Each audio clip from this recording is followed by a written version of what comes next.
자, 언제 돌아왔습니까? 예.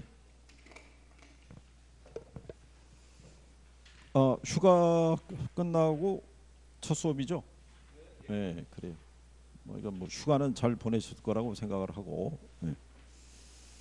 음, 휴가 기간 동안에 뭐 저희는 작업하느라고 뭐 휴가는 아니었는데 어쨌든 뭐 잔소리하는 거는 좀 줄이고 어쨌든 남아 있는 기간 안에 최선을 다해서 소기의 목적을 달성할 수 있도록 정리를 이제 잘 하시는 게 필요하죠. 오늘은 186페이지 투자론 하실 차례인가요? 자, 투자론에서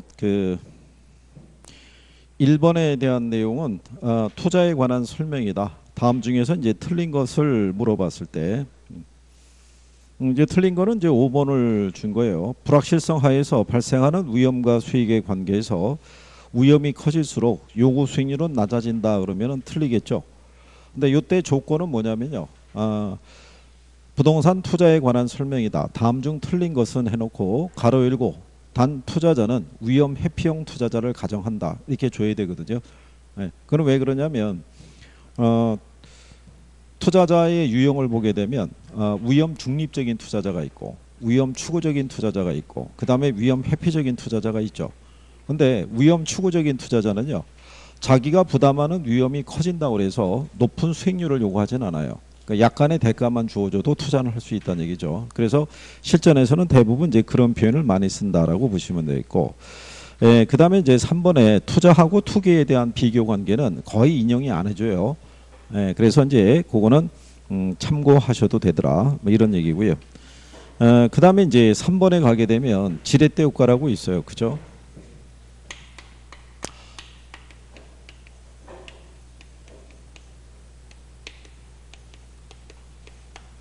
이게 레버리지 효과라고 레버리지 이펙트라고 얘기하는데요. 레버리지에 대한 것을 이제 우리가 지렛대라고도 이제 얘기할 수 있죠.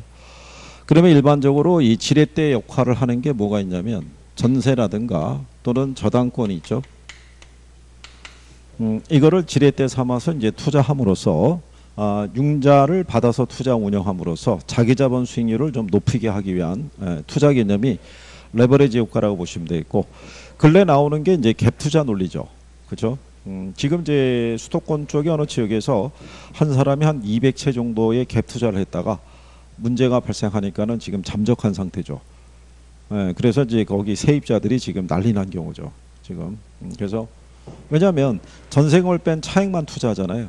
근데 이제 집값이 계속 상승하면 관계가 없는데 집값이 떨어지게 되면은 자기가 투자한 돈도 날아갈 뿐더러 기존의 전세금도 뽑아줄 여력이 안 된다는 얘기죠. 그래서 이제 전세 또는 저당권을 이제 뭐 해서 지렛대 역할을 해서 투자 운용하는 것을 지렛대 효과라고 얘기를 하고요.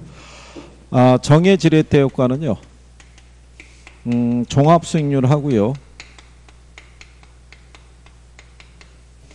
저당 수익률을 비교하는 거죠. 그래서 종합 수익률이 저당 수익률보다 크면요. 지분 수익률이 뭐보다 커지면서 종합 수익률보다 커지면서 정의 지렛대 효과가 나오고요. 부의 지렛대 효과는요. 종합 수익률보다 저당 수익률이 크면 그러면 지분 수익률이 종합 수익률보다 작아지면서 부의 지렛대 효과가, 그 다음에 이제 중립적인 레버리지 효과도 있죠.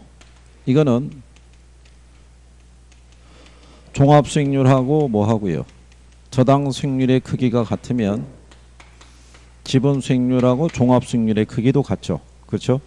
그러니까 중립적 레버리지일 때는요. 부채 비율이 늘어나더라도 자기 자본 수익률에는 변화가 있어요, 없어요? 변화가 없다라는 거. 거기까지는 여러분 시험에 나온 거예요. 그다음에 이론으로 이제 또 하나 알아두실 거는, 그러면 부의 지렛대 효과를 정의 지렛대 효과로 전환을 하려고 그러면 생각할 수 있는 방법이 뭐 있겠어요? 부의 지렛대 효과를 정의 지렛대 효과로 전환을 시키려고 그러면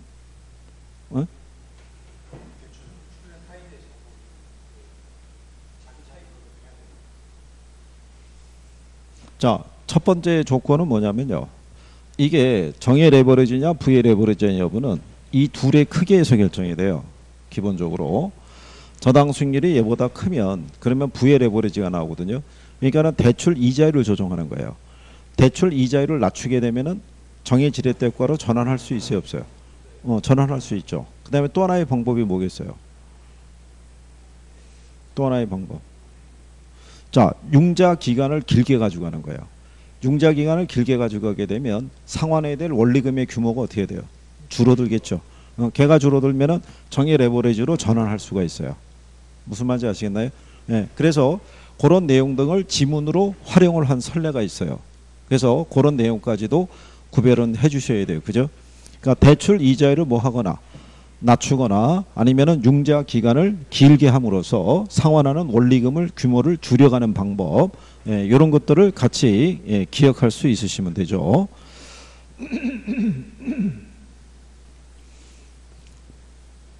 자, 그래서 이제 거기 3번 문제 2번 지문을 보면요. 부동산 투자 시에 지렛대 효과를 통해서 자기 자본 수익률을 높일 수 있는 경우는 차입 이자율이 부동산 수익률보다 낮을 경우다라고 해놨죠.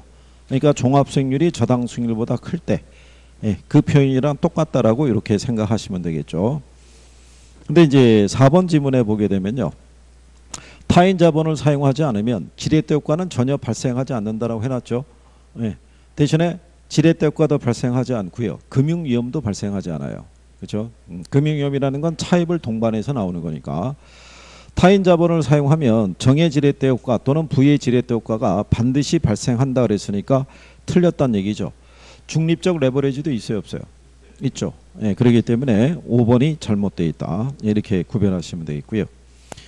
그 다음에 그 4번 문제 보시면 한 투자자가 어떤 사업용 빌딩을 작년 1월 1일에 1,000억에 구입했는데 금년 1월 1일에 그 가격이 1,100억 원이 되었다라고 얘기를 하죠. 그리고 이제 순영업소득이 150억이 발생하였다면 과거 1년 동안에 소득이득률과 자본이득률 그 다음에 종합수익률을 각각 구하면 이렇게 해놨잖아요. 그죠? 예, 그러면 1,000억을 투자해서 이게 원래는 기초하고 뭐 하고요. 기말로 따져가지고 1월 1일 날 투자했고 12월 31일 날 그죠? 네, 이런 논리로 인식을 하시면 돼요. 요 내용에 대해서 예전에 15회 때 한번 출제한 적이 있어요. 이거를 그러니까 기초에 만약에 예를 들어서 얼마 투자했는데요. 1,000억 투자했는데 150억에 대한 뭐가 발생했다는 거예요. 임대소득이. 그러면 소득이득률은 몇 프로 나왔겠어요? 15%일 거 아니에요. 1000분의 150이니까 그럼 15%. 자, 근데 기초에 1,000억짜리를 샀는데 기말에 얘가 1,100억이 됐다는 얘기죠. 이렇게. 그러면 기말에서 기초를 뺀 것도 있죠. 이런 얘기죠. 내가 투자한 기초 가격이 있고 기말에서 뭐를 빼면 기초를 빼면 자본이득을 구할 수 있겠죠. 내가 1,000억이고 1,100억에서 1,000억 빼면 남는 게 100억이니까 그럼 몇 프로? 10%. 그렇죠? 그러면 얘는 몇 프로? 얘는 몇 프로? 10%. 그럼 종합수익률은 두 개 더하면은 25%. 뭐 이런 내용이에요. 그죠? 네. 그래서 답을 4번 이렇게 줬다는 얘기죠. 그 다음에 이제 뒤로 넘어가시게 되면요. 5번하고 이제 6번하고 7번은 이제 계산 문제 유형인데요. 작년에도 여기서 계산 문제가 한번 나왔었어요. 작년에 나왔던 계산 문제는 어떻게 유형을 줬냐면 이런 거죠.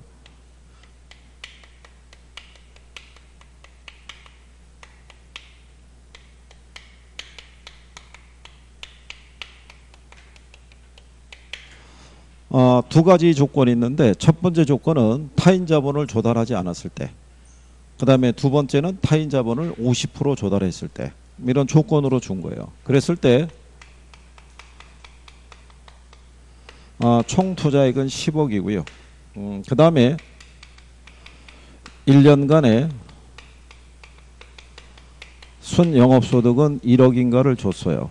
그 다음에 1년간의 그 가치 상승분이 이걸 한 5% 줬나 뭐 이렇게 줬을 거예요. 이렇게. 그 다음에 차입을 50%한 조건으로 준 거죠. 이 조건 하에서 융자를 빌리지 않았을 때 있죠. 예, 빌리지 않았을 때와 그 다음에 빌렸을 때 있죠. 예, 그거를 한번 계산하라고 이제 출제를 한 적이 있어요. 총 투자액이 이거고, 얘가 만약에 이걸 3천을 줬어요. 3천을 주고 가격 상승률이 2% 이렇게 줬어요. 이렇게. 예. 자, 그러면 자, 현재 조건에서는 이렇게 돼 있죠. 그러면 종합 수익률이라고도 얘기를 하고요. 이거를 총 자본 수익률이라고도 얘기를 해요. 얘를 계산할 때는 총 투자액분의 순영업소득의 크기로 구하는데요. 요 순영업소득에는 운영상에서 발생하는 거 하고요. 그 다음에 자본이득이 있죠. 가치 상승을 통해서 얻는 이익 두 가지를 다 포함해야 돼요. 그죠? 그러면 여기 지금 총 투자액이 얼마냐면 10억이잖아요. 그러면 순영업소득이 얼마냐면 3천에다가 가격 상승률이 2%니까 10억에 2%면 얼마겠어요? 2천. 두 개 합하면 얼마겠어요? 5천이죠. 그러면 종합수익률이 몇 프로? 5%. 그러면 우리가 그 지분 수익률이라고도 얘기를 하고요. 그 다음에 자기자본 수익률이라고도 얘기를 해요. 그러면 얘는 엄밀히 말하면 지분 투자액분이에요. 지분 수익의 크기로 측정하는데 지분 수익이라는 건요.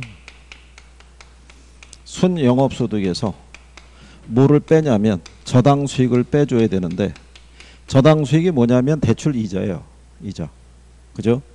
그러면 여기 현재 이 종합수익률이 5%잖아요. 그죠? 그러면 기억의 조건을 따져봤을 때 타인 자본을 조달하지 않았을 때 자기자본 수익률은 몇 프로? 5%죠. 5%. 왜 5%냐면 빌리지 않았으니까. 그러면 10억을 다 내 돈으로 넣었다는 얘기잖아요. 내 돈으로 넣어서 이게 5천이니까. 그러니까 이게 5천인데 빼줄 게 없잖아요. 빌린 게 없으니까. 그럼 그냥 그대로 해서 타인 자본을 조달하지 않았을 때는 몇 프로?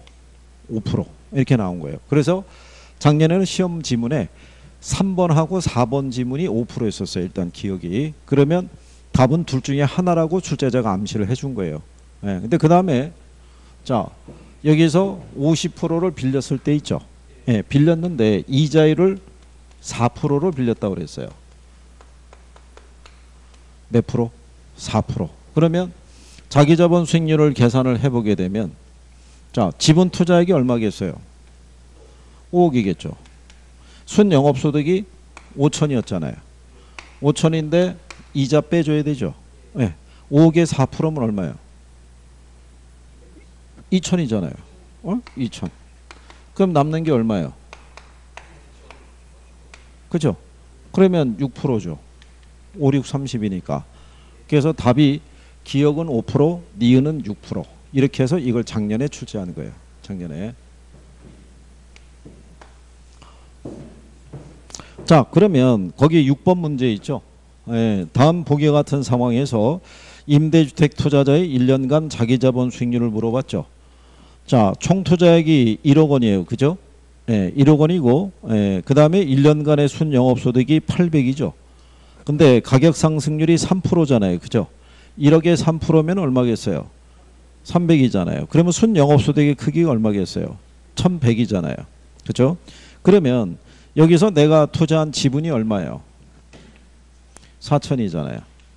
그러면 지분 수익을 계산하면 되는데 그러면 순영업소득에서 저당 수익 빼면 되는데 자 차입금이 6천인데 이자율이 몇 프로로? 8%. 그러면 6천에 8%면 480이죠.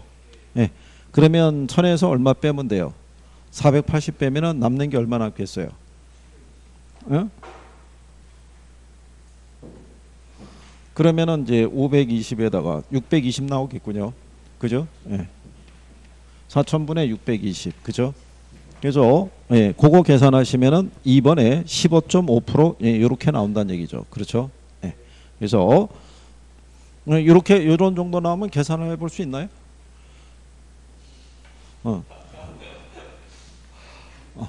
그래요. 오랜만에 오셨군요. 예. 아니 이제 그렇더라도 또 한 가지 알아두실 거는 야 이거 해보니까 해볼만 해. 그렇다고 그래서 시험장에 들어가서 이게 눈에 띄었다고 바로 덤비면 안 되는 거예요. 뭔가 이 안에 조건이 달라질 가능성이 있다고요. 그죠? 예, 그래서 푸는 요령 정도만 숙지하시고 예, 이렇게 하는구나 라는 정도로만 예. 예? 예, 다 푸시고 예, 80번까지 다 가셨다가 예, 그렇게 하시면 되겠고요. 그 다음에 자 지렛대과의 계산은 이제 그렇다고 보시면 되겠고요. 그다음 뒤로 넘어가시면 자 요거는 이제 이론에 대한 건데 근래 여러분 시험에 얘를 출제를 꾸준히 해요. 위험에 대해서. 자 그러면 위험이라는 거는 우리가 뭐를 위험이라고 그랬어요? 위험이라는 거. 어? 이거 안 풀어 갖고 왔죠. 그렇죠?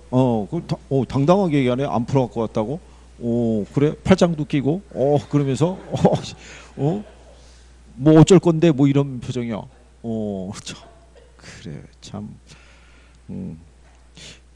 휴가 기간 동안에 간을 키웠구만. 안 그러세요? 어떻게? 참. 거기 8번에 1번 지문에 보면 나와 있잖아요. 실현된 결과가 예상한 결과에서 벗어날 가능성을 불확실성 또는 뭐라 그런다. 위험 이렇게 얘기를 하죠. 그렇죠? 그거를 통계학적인 용어로 분산이라고 얘기를 해요. 그러니까 위험과 분산의 의미는 같다라고 이렇게 생각하시면 되겠죠. 그렇죠? 예. 자, 그랬었을 때 그 투자자가 예상한 거 하고요. 실제 결과가 달라지게 되는 것을 우리가 위험이라고 그랬을 때 이걸 다르게 만들어주는 위험의 종류가 있죠. 그렇죠? 예, 그 종류가 보면은 무슨 위험이 있었냐면 사업 위험이라고 있었어요. 그 사업 위험을 다시 나누면은 시장 위험과 운영 위험과 그 다음에 위치적인 위험이 존재하고요. 그 다음에 무슨 위험이 있었냐면 금융 위험이 있는데 작년 여러분 시험에 이거 낸 거예요.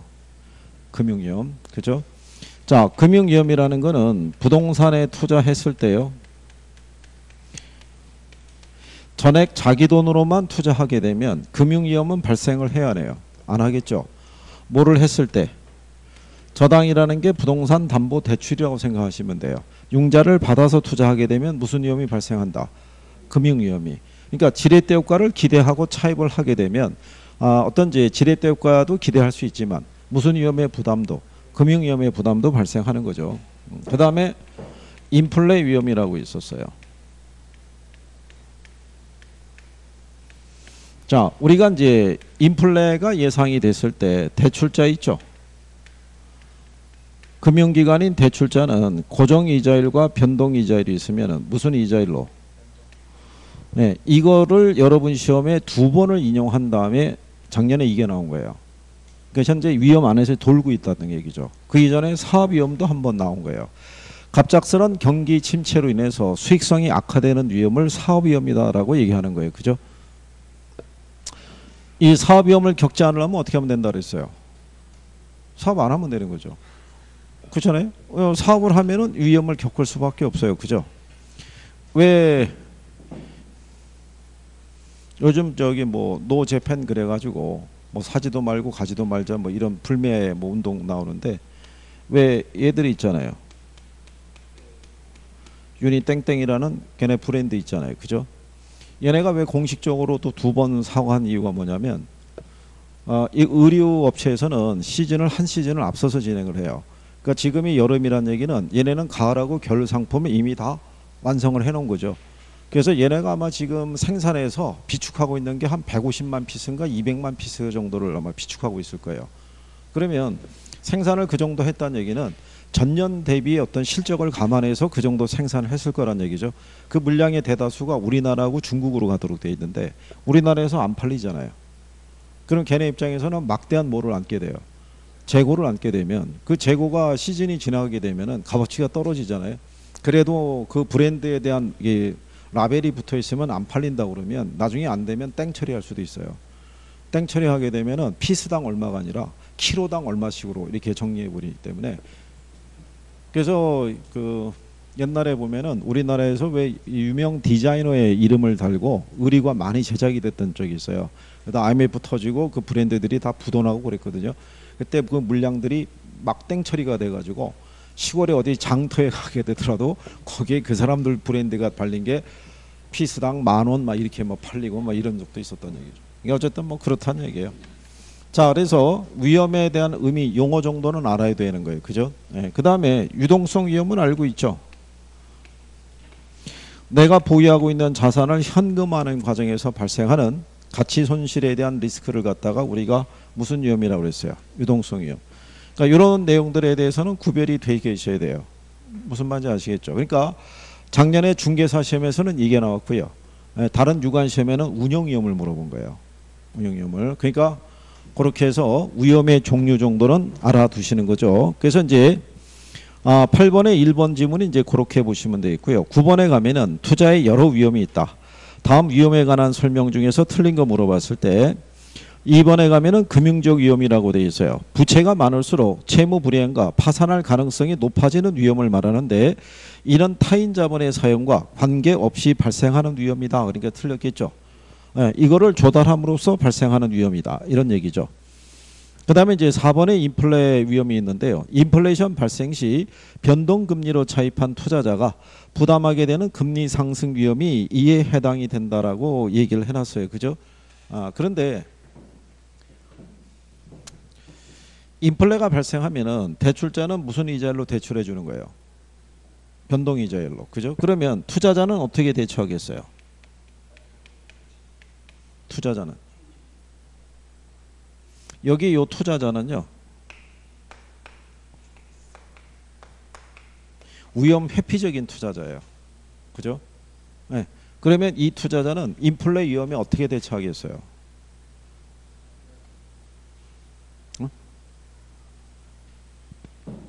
얘가 2번 나왔다는 얘기는 그죠? 얘도 당연히 물어볼 수 있어요, 없어요? 물어볼 수 있죠.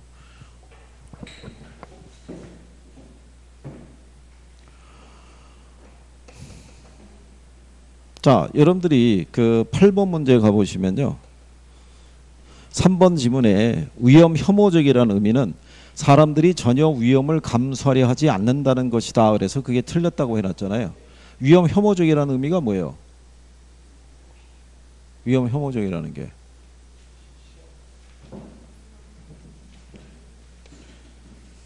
자, 우리가 이렇게 해서 이제 정리 한번 했던 거예요.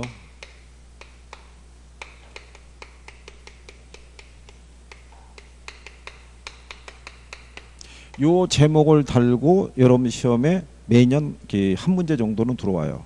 그 들어올 때 작년은 어떻게 줬냐면 수익과 위험에 관한 내용이다. 이거 배열만 바꿔서. 그 다음에 부동산 투자의 위험에 관한 내용이다. 이렇게도 출제를 해요. 그래서 위험과 수익의 관계를 보면요. 투자자들이 위험 혐오적인 행동을 한다고 그랬잖아요. 그러니까 위험 혐오적인 행동이라는 게 뭐겠어요? 기대 수익률이 동일한 두 개의 투자 대안이 있으면 뭐가 작은 쪽을 선택하는 거예요. 그렇죠? 위험이 작은 쪽을 선택하는 거예요. 그렇죠? 그러면 위험 혐오적인 행동을 하는 투자자들은 위험을 감수하고 투자해야 하네요. 예? 그렇죠? 이 사람들도 위험을 감수하고 투자해요. 그러면 어떨 때 위험을 감수하고 투자하겠어요? 어?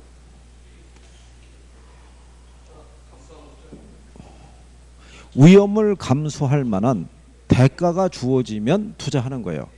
자, 우리가 사업 위험을 겪지 않으려면 어떻게 하면 된다 그랬어요? 사업 안 하면 되잖아요. 근데 내가 사업을 한다는 얘기는 이 위험을 내가 겪어야 된다는 얘기잖아요. 그러면 내가 부담하는 위험 대비 훨씬 큰 수익이 만약에 주어진다 그러면 나는 위험을 감수하고 뭐 할 수 있다는 거예요. 투자할 수 있다. 이런 얘기가 되는 거예요. 그죠? 그래서 이 사람들은 위험을 감수하고 투자할 때는 거기에 상응하는 뭐를 요구하는 거예요? 대가를 요구하는 거예요. 그죠? 그래서 투자자의 뭐를 높여서 요구 수익률을 높여서 대처하는 거예요. 그죠? 그러면 요구 수익률이라는 거는 무위험률 플러스 뭐로 구성이 되어 있어요? 위험 할증률로 되어 있잖아요. 그죠? 그러면 여기서의 요 위험 할증률에서 요 위험은 무슨 위험이냐면 이게 피할 수 없는 위험이에요. 무슨 위험? 피할 수 없는 위험. 그를 뭐라고 그래요? 체계적 위험이라고 그러죠. 그래서 얘를 체계적 위험을 얘기할 때는 포트폴리오 이론에서가 나오는 게 아니라 요즘은 제목을 부동산 투자의 수익과 위험에 관한 내용에 달 때 이게 열로 들어와요. 그래. 그러니까는 그렇게도 용어 정리가 돼 있으셔야 돼요. 그죠? 그러니까 자기가 부담하는 이게 커지니까 당연히 뭐가 높아질 수밖에 없어요. 그러니까 대가를 요구하는 거예요. 그죠? 그러면 투자자의 유형을 보게 되면 자, 위험 회피적인 투자자가 있고요. 그 다음에 위험 중립적인 투자자가 있죠. 그 다음에 위험 추구적인 투자자가 있죠. 그렇잖아요. 가장 합리적인 투자자가 누구라고 그랬어요? 응? 이 사람이 되는 거죠. 위험 중립적인 투자자는요, 어떤 위험도 감설해 들지 않는 사람이에요. 그러니까 안전한 곳에만 투자 운용하는 사람이에요. 그죠? 그러니까 이 사람은 이거밖에는 얻을 수가 없어요. 위험에 대한 대가는 얻을 수가 없는 거예요. 그죠? 근데 위험 추구적인 사람은 누구겠어요? 위험을 즐기는 거예요. 자기가 부담하는 위험에 대해서 높은 대가를 요구한다 안 한다. 예, 그러면 이렇게 가는 거예요.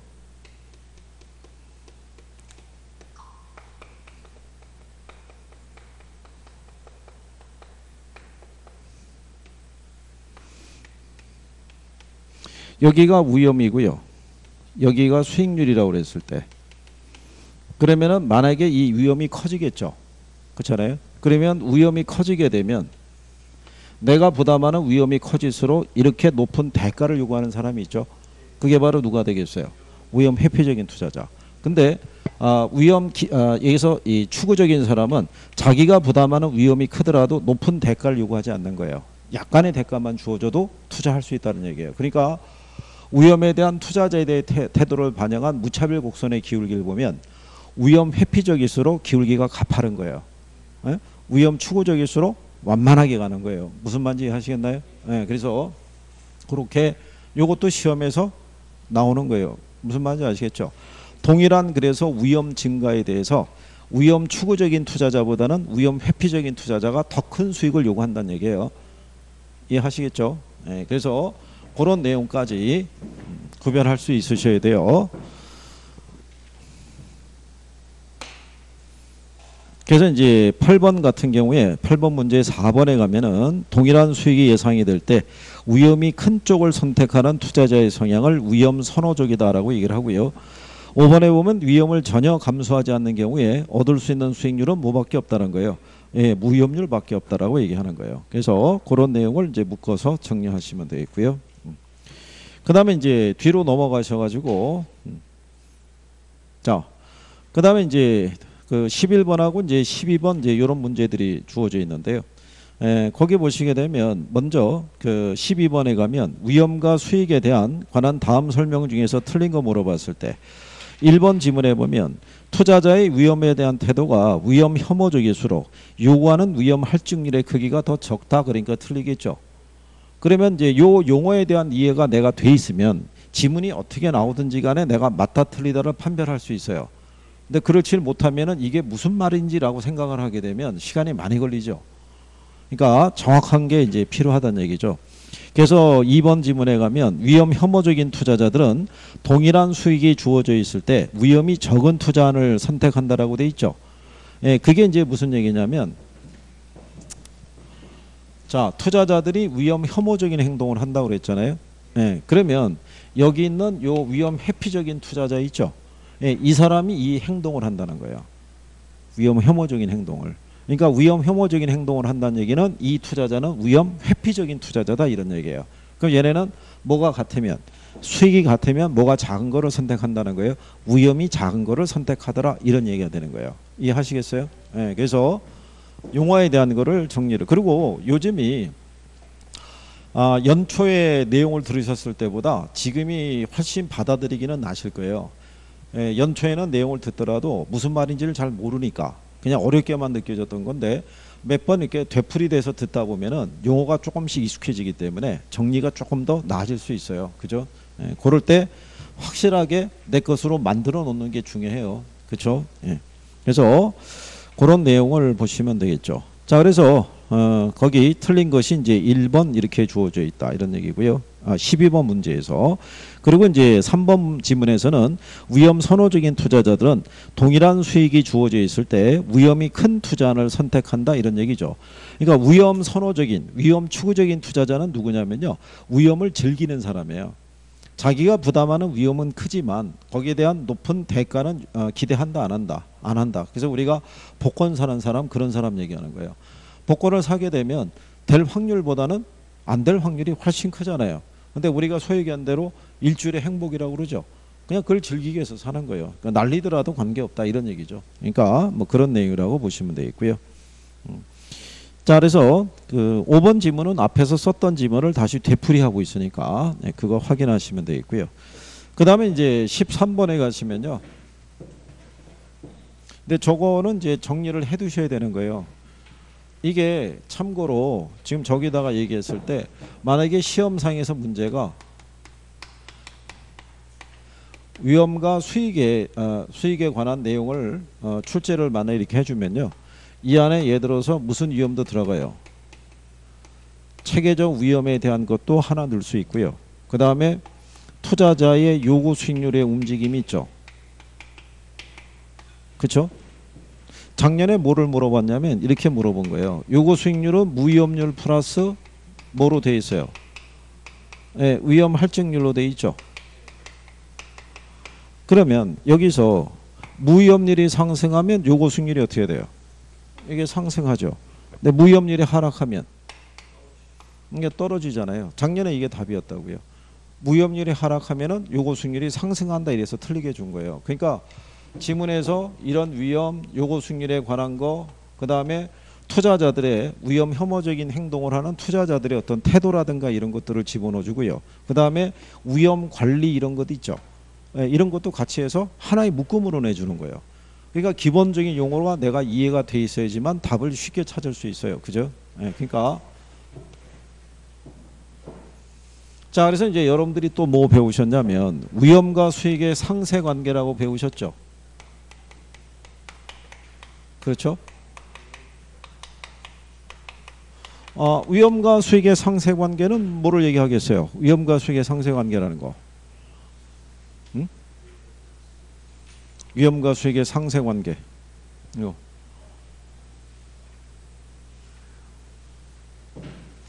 자, 일반적으로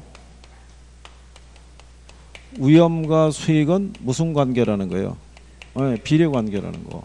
이게 위험과 수익의 상세 관계예요. 이것도 여러분 시험에 2번 나온 거예요. 그죠? 그래서 일반적으로 위험과 수익은 무슨 관계다? 비례 관계라고 얘기를 해요. 항상 비례하진 않지만 일반적으로 비례한다고 얘기를 해요. 투자자가 부담하는 위험이 커지면요, 당연히 요구하는 수익도 어떻게 해야 돼요? 크죠? 그렇잖아요? 그런데 얘가 비례하는데 항상 비례하진 않는다는 이유는 뭐냐면요, 위험이 크다고 해서 반드시 수익이 크리란 법도 없고요, 위험이 작다고 해서 반드시 수익이 작으란 법은 없어요. 그래서 반드시 비례하진 않지만 일반적으로 그래서 비례한다라고 얘기해 주는 거예요. 그죠? 그래서 여러분들이 이 투자자의 요구 수익률을 우리가 조금 아까 설명해 드렸지만, 자, 요구 수익률은 일단 무위험률을 기초로 해요. 그렇죠? 그럼 무위험률은 뭐 얘기해요? 무위험률은 이게 국채 이자율 있죠. 그러면 여러분들이 만약에 부동산을 매매해서 갖고 있는 돈이 5억이 있어요. 그죠? 이 돈을 국채를 매입을 했어요. 연리 1% 준대요. 그죠? 그런데 누군가가 권유하는 거예요. 야, 이걸 어떻게 여기다 집어넣고 있어? 이 아까운 돈을 나랑 같이 임대사업에 투자하자라고 얘기를 해요. 그렇죠?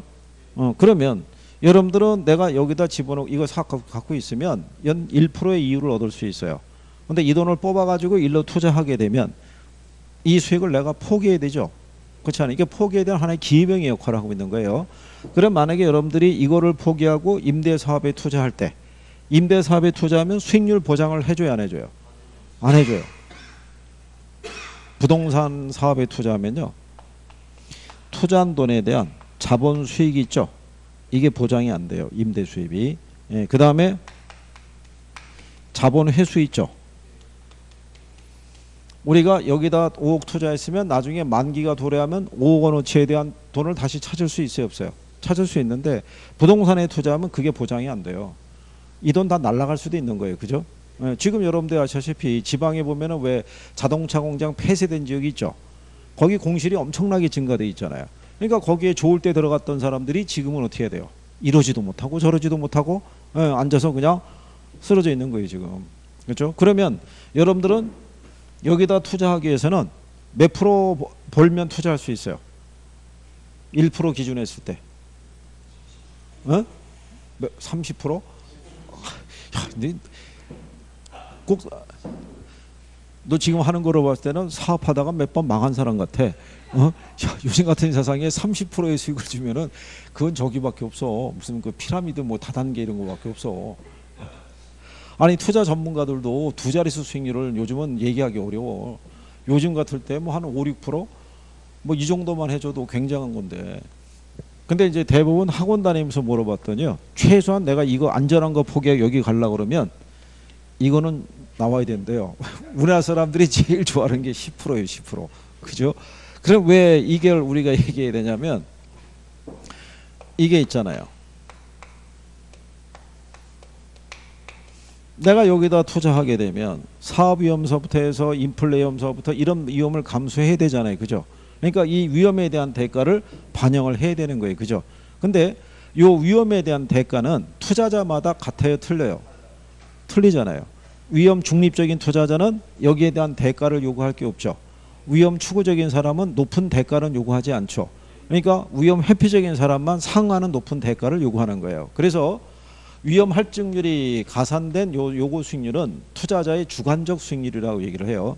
그렇죠? 예. 그런데 그래서 만약에 위험에 대한 게 4% 그래가지고 투자자들이 요구했던 게 5%였는데 이번에 전 세계적으로 금리가 인하되고 뭐 이런 과정에서 주식시장도 지금 영 신통치 않고 그런 과정에서 상대적으로 국채로 쏠린 거예요. 투자 자금이. 그래서 국채 이율이 만약에 1.2%로 올라갔어요. 그죠? 그러면 얘가 올라가면 요거 수익률도 어떻게 돼요? 올라간다고요. 무슨 말인지 아시겠어요? 내가 포기한 기회비용이 커지는 거잖아요. 그죠? 그래서 얘가 올라가면 얘도 올라가고 얘가 내려가면 얘도 내려간다라고 생각하시면 되는 거예요. 그래서 근래 이거를 활용을 했으니까. 그러니까 정리는 그렇게 해달라는 얘기죠. 그래서 거기 13번 문제 보시면요. 1번에 위험과 수익에 관한 설명이다. 그래서 1번에 일반적으로 위험과 수익은 서로 비례관계에 있다라고 해놨죠. 그래서 부담하는 위험이 크면 클수록 요구하는 수익률도 커진다. 이렇게 해놓은 거예요. 근데 옆 페이지에 가시게 되면 문제 4번에 위험 할증률은 위험에 대한 투자자의 태도에 따라서도 달라질 수 있어요, 없어요? 달라질 수 있다는 얘기죠. 그래서 이제 요구 수익률이 투자자의 주관적 수익률이다라고 얘기하는 거죠. 그래서 3번에 봤더니 무위험률은 장래에 기대되는 수익이 확실한 경우의 수익률을 말하며 순수한 시간 가치에 대한 대가로서 일반 경제 상황과는 관계가 없다니까 틀렸다는 얘기죠. 그래서 무위험률은 일반 경제 상황에 영향을 많이 받는다라고 생각하시면 돼요. 그죠? 네, 그래서 근데 나중에 중개업을 하시려고 그러면 시장에 여러 가지 경제 변수 있죠. 네, 그거는 이렇게 한번 볼 필요는 있어요. 우리나라 3대 거시경제 지표가 물가하고 금리하고 환율이에요.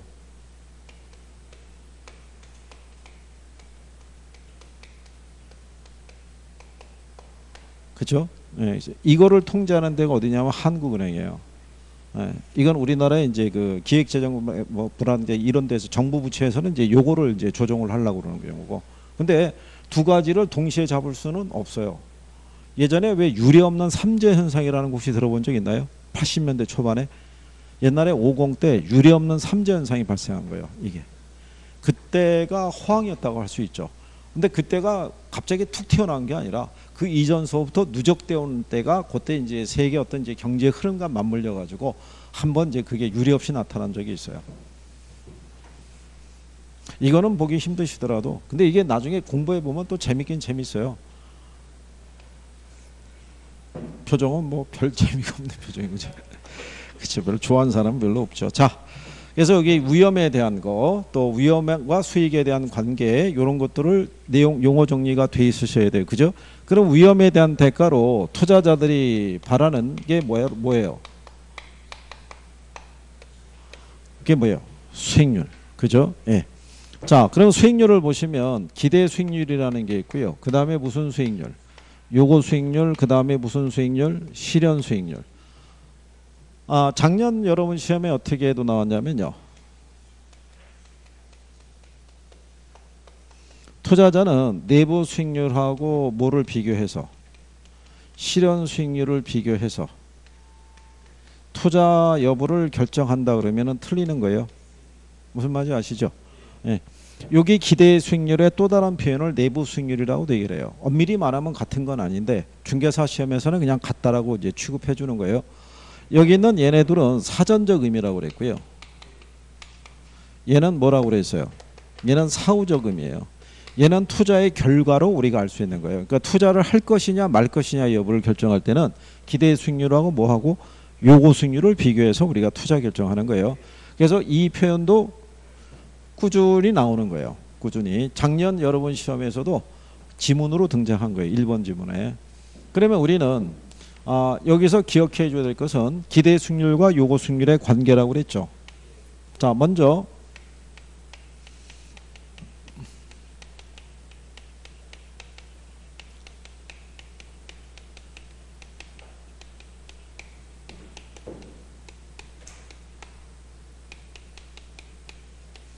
요거 수익률이 기대 수익률보다 작을 때 우리는 투자를 해야 해요. 어? 투자를 하겠죠. 네, 이게 작은 경우니까. 그렇죠? 네, 그러면 우리가 일반적으로 요거 수익률이 기대 수익률보다 이런 결론이 나면 투자를 어떻게 돼요? 채택을 하죠. 반대로 이렇게 됐을 때는 투자를 뭘 하겠어요? 기각을 할 것이고 얘네가 같을 때가 우리가 균형 상태라고 얘기를 했어요.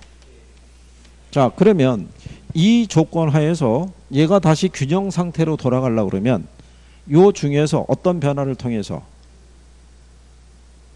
얘가 지금 얘보다 크죠. 예.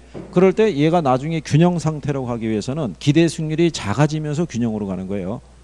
무슨 말인지 아시겠나요? 근데 반대로 여기 이 상태가 되면은 기각이 되죠.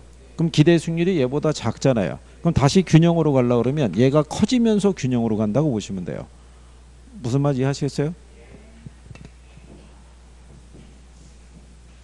이거 그러고 지난번에 설명해 드린 건데 기대 수익률이 요구 수익률보다 크다는 얘기는요.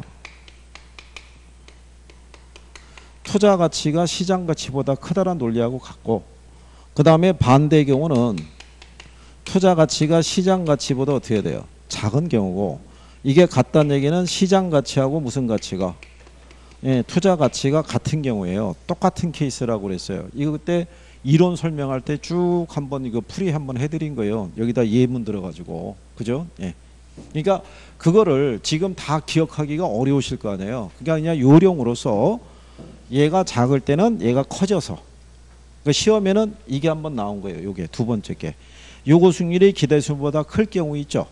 기대 수익률이 점차 하락하게 된다 그래서 틀리게 준 적이 있다고요.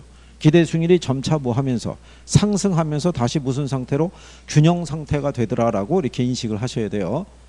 이해하시겠나요? 그래서 그런 내용 정도는 자, 그래서 이제 거기 14번에 보게 되면요. 수익률에 대한 다음의 설명 중에서 틀린 거를 물어봤을 때 거기 2번에 가면요. 기대 수익률이란 부동산 투자로부터 예상되는 수익률로서요. 예상되는 사상에 대한 확률로 가중평균에서 구할 수 있다라고 해놨죠. 가중평균 할 수도 있고 산술평균 할 수도 있어요. 그럼 확률값에 따라 틀리죠니까. 그 다음에 이제 요구 수익률이란 대상 부동산에 대해서 투자자가 요구하는 최소한의 수익률로서 주관적인 수익률이라고 얘기를 하죠. 왜냐하면 투자자들의 위험에 대한 태도에 대한 대가가 다 틀리잖아요. 그죠? 그래서 5번에 가게 되면 요구 수익률이 기대 수익률보다 크거나 같으면 투자안을 채택하는 것이 타당하다 그랬으니까 틀렸다는 얘기죠. 요구 수익률이 작았을 때 그죠? 그랬을 때 투자할 수 있다. 자, 그래서 이제 그런 내용이고요. 그 다음에 이제 뒷페이지로 넘어가셨을 때요. 거기 15번에서 그것만 한번 확인하시게 되면요. 5번 지문에 가면 투자안의 기대 수익률이 요구 수익률보다 높으면 이렇게 돼 있죠. 그죠? 그렇게 되면은 기대 수익률이 어떻게 돼요? 점차 어떻게 되면서? 지금 기대 수익률이 요거보다 큰 경우 있잖아요. 그때는 기대 수익률이 점차 어떻게 돼요? 하락하면서 다시 균형을 이룬다는 거예요. 무슨 말인지 이해하시겠어요? 예. 그래서 그거를 하나 이제 포인트로 그렇게 생각하시면 돼요. 그런 거 했을 때 문제 자체에 대해서는 어렵게 주거나 그렇지는 않는다라고 얘기를 하는 경우죠. 무슨 말인지 아시겠죠? 예. 그래서 그렇게. 그 다음에 이제 16번에 보시면 위험 수준과 요구 수익률의 관계를 얘기를 했을 때요. 1번 지문에 보시면 무위험률은 장래에 기대되는 수익이 확실한 경우의 수익률을 의미하는데 정부가 보증하는 국채 실질적 이율이 여기에 해당이 된다라고 얘기를 하죠. 그리고 4번 지문에 보면 위험에 대한 대가로 할증률이 가산된 요구 수익률을 우리가 위험 조정률 또는 위험 조정 할인율이라고 얘기하는 거예요. 그래서 투자자들은 피할 수 없는 위험의 증대가 예상이 될 때 이에 대한 보상을 요구하니까 요구 수익률이 어떻게 돼요? 상승한다고 돼 있죠. 그러니까 여기에 이 투자자가 누구냐면 위험 회피적인 투자자라는 거예요. 그래서 자기가 부담하는 위험이 커지면 반드시 거기에 상응하는 대가가 바라기 때문에 요구 수익률이 높아진다고 보시면 돼요. 그래서 3번에 가게 되면 위험 할증률은 시장 위험이나 개별 투자안의 위험에 따라 결정될 수는 있으나 위험에 대한 투자자의 태도하고는 관련이 없다. 그러니까 틀렸겠죠. 위험에 대한 투자자의 태도가 반영된 수익률이 요구 수익률이라고 생각하시면 돼요. 무슨 말인지 이해하시겠어요? 그래서 그런 내용을 우리가 정리를 해본 거죠. 그래서 여기까지 일단 하셨고 잠깐 쉬었다가 이어서 하시죠.